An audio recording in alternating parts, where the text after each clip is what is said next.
Hey everyone, so in this video I'm just going to go over this screenshot that was being passed around. I've also seen some video clips where Kapoor was just a huge tank. He had a bunch of hemo bleed on him and people couldn't figure out why he wasn't dying. So I actually went about and recreated this whole scenario.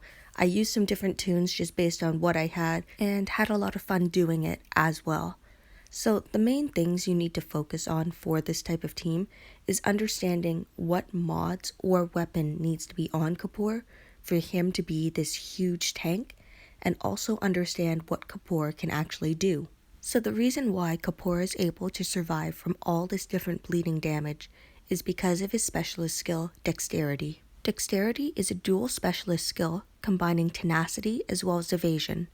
Now the tenacity part is the part that's important. So if a character's health is above 20% and they take damage that would otherwise kill them, their health is then dropped to 19% instead. Evasion still plays into effect here because it can reduce the amount of damage that Kapoor takes based on how much AP he has. So if you're unable to reduce Kapoor's HP to below 20% before the bleed comes into effect, tenacity should always trigger based on the circumstances as described. So in the video that was posted, I believe the weapon that Kapoor had was what was healing him so often. So I think it was the third or the fourth stat. So every turn for every 20% AP, heal 5% max HP, or every turn heal one teammate by 25% of your missing HP. This would be a consistent healing for Kapoor, meaning every single turn after you attack, he's healing and going above 20%. The method that I personally implemented is using a lifesteal mod. So this is the mod set that I gave Kapoor for this scenario. And the reasoning why I did lifesteal is because every time he attacks, he'll regain 100 HP that he's stealing from the enemy. I paired it with this weapon so he gets 80% more HP from the lifesteal mod, so he gets 180 HP every turn that he attacks. Now, I did go ahead and limit the number of tunes that I'm using on defense, and I used a very unorthodox attack team.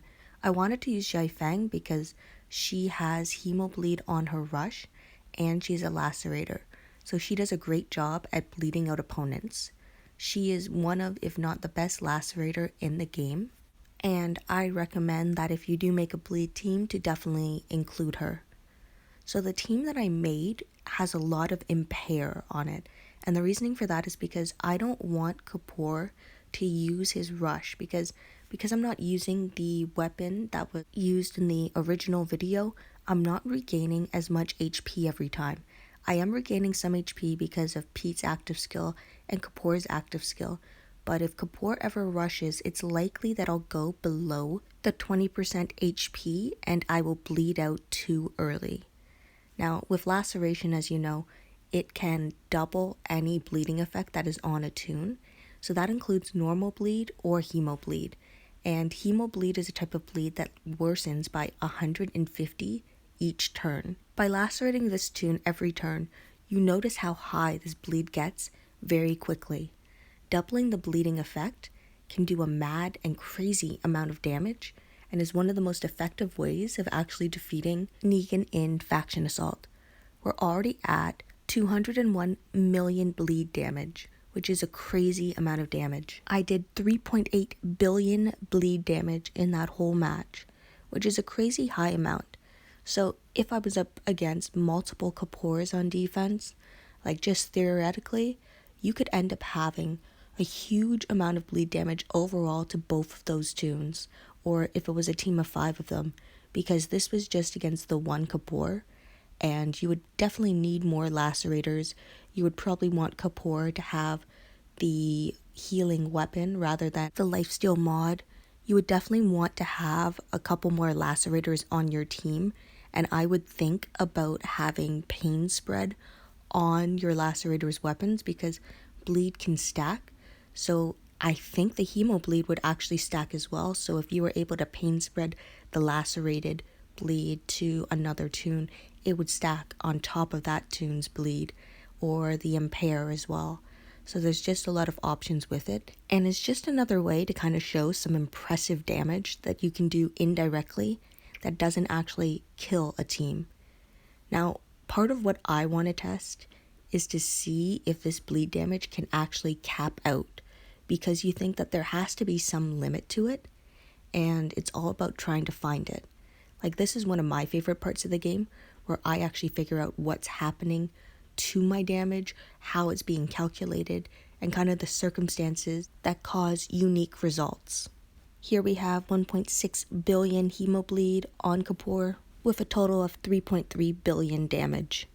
So in my final attempt for last night, I decided to switch away from running as many tunes and focus just on using Magna, Yvette for her healing, as well as because she can hold a impair on attack weapon, and Jinjai Feng because she's my lacerator and she starts out the hemo bleed. So I start off just by focusing on Kapoor the whole time in order to double that hemo bleed quickly, because I figure as long as there's hemo bleed on Pete, he'll eventually die out, which is what just happened. And I just want to see if I can max out the hemo bleed on Kapoor to the point of where it breaks, or I time out. As you see, Kapoor has full AP, and I'm doing basically 0 damage whenever I attack him, and that's because of the evasion part of his dexterity. Now the downside is right there he rushed, and when he rushes, it means he's not healing. So because I'm doing 0 damage, so the amount that he was reduced by with the hemo bleed must have still rounded up to 20%, even though his HP should have dropped to below 19%. So we're at 2.1 billion hemobleed, and after we lacerate it, all of a sudden the hemobleed is back down to 0. You can see Kapoor is now taking 0 bleed damage, meaning we have finally found the limit to the hemobleed that can be added to a tune before it breaks completely. I wasn't sure if I was going to find this position just because of how many seconds I had left before I was going to time out. Anyway, thank you everyone for watching and listening to my video. I hope this helped clear things up about how this Kapoor was actually surviving, because I know a lot of people were confused in saying it's a hack or it's a bug, but really it's just based on how Kapoor is set up and how hemobleed works. If any of you find any other strange or curious things, feel free to forward me the film online at Linkassist with a period at the end. I would love to go over it and break it down. Thanks again, everyone.